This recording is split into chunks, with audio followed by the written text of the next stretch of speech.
French is a subject offered as an option subject to Year 9 this year. Why study a language at GCSE though? How many languages do you think are spoken throughout the world? Well, just over 6,500. In London alone, more than 300 languages are spoken in different households. The proportion of the world which does not speak English as its first language is around 94%. And the proportion of the world that speaks no English at all is around 75%. Our planet has over 6 billion people who speak between 6,000 and 7,000 different languages, and only 6% of this population are native English speakers. 75% speak no English at all. Many UK companies are losing business because of language barriers, and this stands currently at about 1 out of every 5. Employers are also looking for school leavers with language skills. Around 74% said this would be a help. This doesn't mean that you need fluency, this means you need some language ability. Languages give you more choices. Many careers today value a language as an extra skill, not just working with languages directly, but in engineering and finance also. They also help you to get into university, particularly Russell Group universities, and courses in English, history, and law in some universities require a GCSE in a modern foreign language. But why French?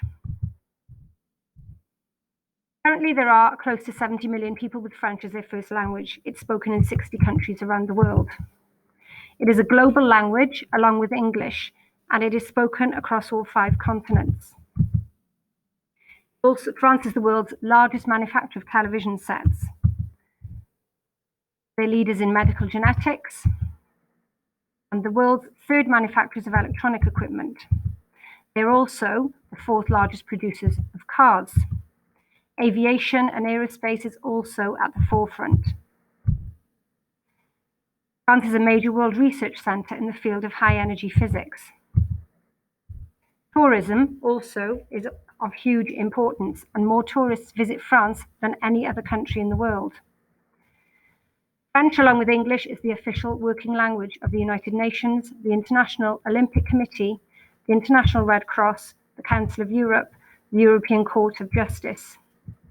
If you choose to opt for French as a GCSE, there are 4 separate exams: a reading, writing, speaking, and listening, and they are all equally weighted. There is no coursework, and all the exams are taken at the end of Year 11, by which time your language ability will have improved considerably. You can choose foundation or higher tier for each skill, depending on your ability in that particular skill. The reading paper is made up of a range of tasks, similar to the sort of task you already do in your French lessons. The writing paper is not too daunting. They are reasonably short written tasks. The focus is on accuracy and variety of language rather than writing huge amounts of text. The speaking exam has 3 parts and lasts between 7 and 12 minutes, depending on how much you are able to communicate. You would have to describe a picture, perform in a role play task, for example, buying something in a shop or in a cafe, and prepare 2 short conversations on separate topics. There is also a listening task where you will listen to native French speakers talking about different activities, and you need to respond to the questions. If you have any further questions with regards to French option, please don't hesitate to get in touch with me. This is Mrs. Adams. Thank you, everybody.